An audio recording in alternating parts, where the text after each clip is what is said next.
अगर बृजभूषण की जगह शुआइब जमई होता तो आज फांसी पर लटका दिया जाता। बेटियों का दर्द जो है वो बेटी वाले ही जानते हैं, जो बांझ हैं वो बेटियों का दर्द नहीं समझेंगे। और जिनको ओछी राजनीति करनी है वो सिर्फ राजनीति करके चले जाते हैं, वो ना किसी बिटिया से मिलते हैं ना उनके परिवार से मिलते हैं। बिटिया किसी भी समुदाय या मज़हब की हो, बेटियों का दर्द जो है वो बेटी वाले ही जानते हैं, जो बांझ हैं वो बेटियों का दर्द नहीं समझेंगे।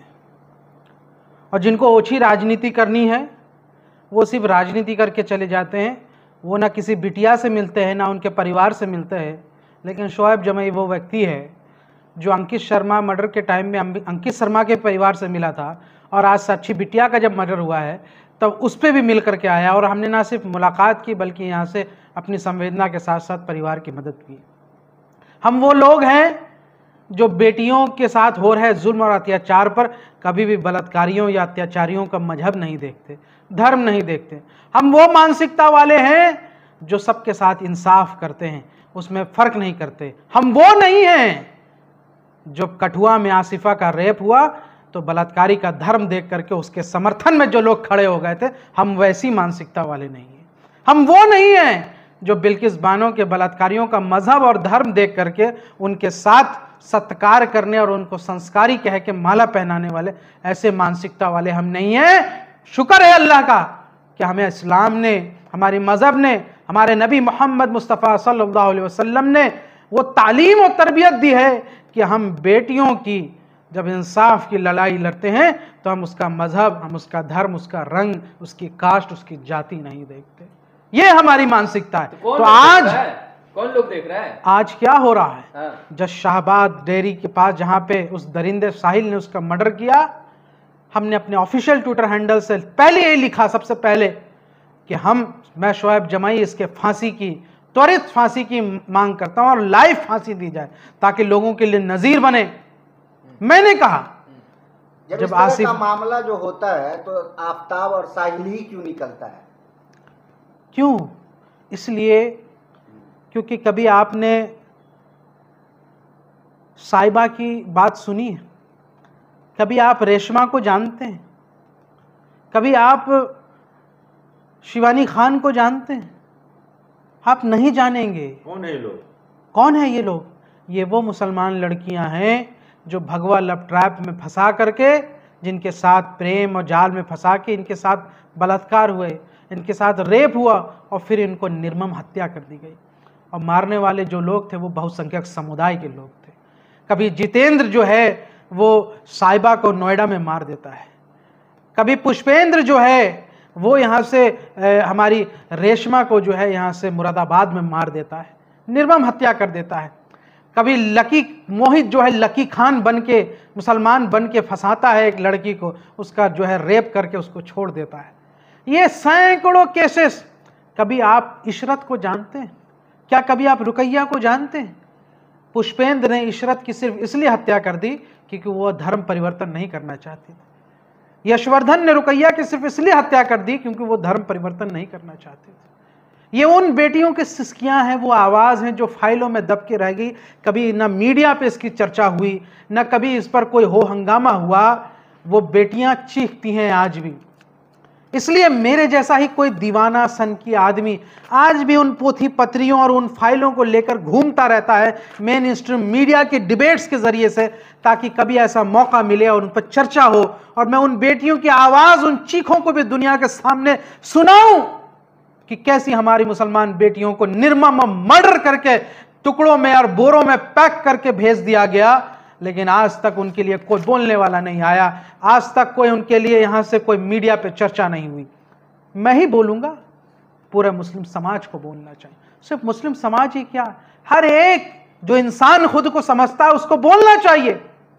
आज लव जिहाद की बात करते हैं, ये उसी शाहबाद डेयरी में यहां से आसपास के जो हिंदू हैं वो वहां साक्षी बिटिया के घर के बाहर पोस्टर लगा के चले गए कि ये कोई लव जिहाद का मामला नहीं है, हिंदू संगठन का हम बहिष्कार करते हैं, ये तो जघन अपराध है और अपराध को अपराध की नजर से देखना चाहिए। कौन कह रहा है फिर लव जिहाद इसको?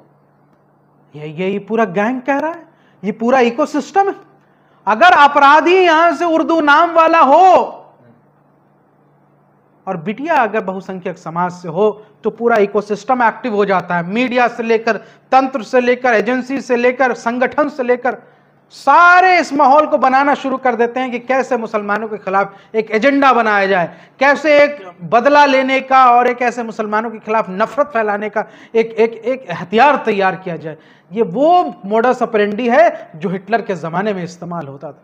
क्या मैं पूछना चाहता हूं कि इशरत के लिए किसी ने आवाज उठाई थी? क्या यहां से रुकैया के लिए किसी ने आवाज उठाई थी जब ईश्वरदन ने उसकी ऐसी निर्मम हत्या कर दी, बोरे में पैक मिली वो? क्या रेशमा के लिए किसी ने आवाज उठाई जिसको पुष्पेंद्र ने लात मार के, उसकी प्रेगनेंसी के दौरान मां बनने वाली थी, कोक में लात मार के बाहर निकाल दिया? कभी साहिबा के लिए किसी ने आवाज उठाई? नहीं उठाएंगे, क्योंकि यहां लड़की जो है, जो मरने वाली बिटिया है, जिस पर जुल्म हुआ, वो बिटिया उर्दू नाम वाली है और मारने वाले बहुसंख्यक। ये जो मानसिकता है ना, और आज टेलीविजन चैनल पे जब मैं इन मुद्दों को रखता हूं, इन पोथी पत्रियों को ढूंढ ढूंढ के ये बताता हूं लोगों को कि देखो ये केसेस भारी तादाद में, लिस्ट के लिस्ट हैं, सैकड़ों की तादाद में, तो लोग कहते हैं कि अरे नहीं, आप लव जिहाद पे चर्चा कीजिए। क्यों? मुसलमान समाज की बिटिया की जान सस्ती है। हमारी बिटिया नहीं है, उनके मां बाप नहीं है, उनको दुख दर्द नहीं होता? क्या उनको खून नहीं गिरता? कैसा मानसिकता है, कैसी तुम्हारी जहनियत है नफरत के कीड़ों, कि तुम मुसलमान बेटियों के जुल्म करने वालों के समर्थन में खड़े हो जाते हो। धर्म परिवर्तन की बात करने वाले, दैनिक भास्कर का यह रिपोर्ट भी देख लेना कि एक डिस्ट्रिक्ट के अंदर, सिर्फ बरेली के अंदर जो है, एक पुजारी 58 मुसलमान लड़कियों को धर्म परिवर्तन करा करके यहां से हिंदू बना देता है। 78 एक आदमी। कितनी भारी तादाद में। हमारा आंकड़ा है कि लगभग 8 लाख मुसलमान लड़कियों को धर्म परिवर्तन करा के हिंदू बना दी। कौन सी मीडिया चैनल पे चर्चा हुई? किस जमीर से सोते होंगे ये? अरे तुम्हें चैन कैसे आती है, नींद कैसे आती है? बेशर्मो, तुम एजेंडा चलाते हो। उर्दू नाम वाला अगर यहां से अत्याचारी हो तब तो यहां से खूब चीखम चिल्ली, और बाकी समय में खामोशी। कौन तुम्हें कंट्रोल करता है?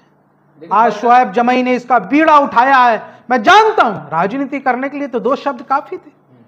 क्यों मुझे जरूरत पड़ती है इन तमाम केसेस को एक जगह लेकर आने की? आज भगवा लव ट्रैप पे जो हमने मुहिम चलाई, आज जो हम उन बेटियों की बात कर रहे हैं, क्या जरूरत पड़ती है शोएब जमई को, हम जैसे लोगों को? सिर्फ इसलिए कि कोई भी तो कम से कम वो 6-7 करोड़ लोग जो टेलीविजन पे मुझे रोज देखते हैं, जो बेटियों की सिसकियां बंद हो गई, फाइलों में दब के रह गया उनका केस, अगर उनके परिवार वाले देखते हैं या सुन रहे हैं तो उनकी वो समझेंगे तो कि कोई तो है जो उनकी बेटियों के लिए इंसाफ की आवाज उठा रहा है।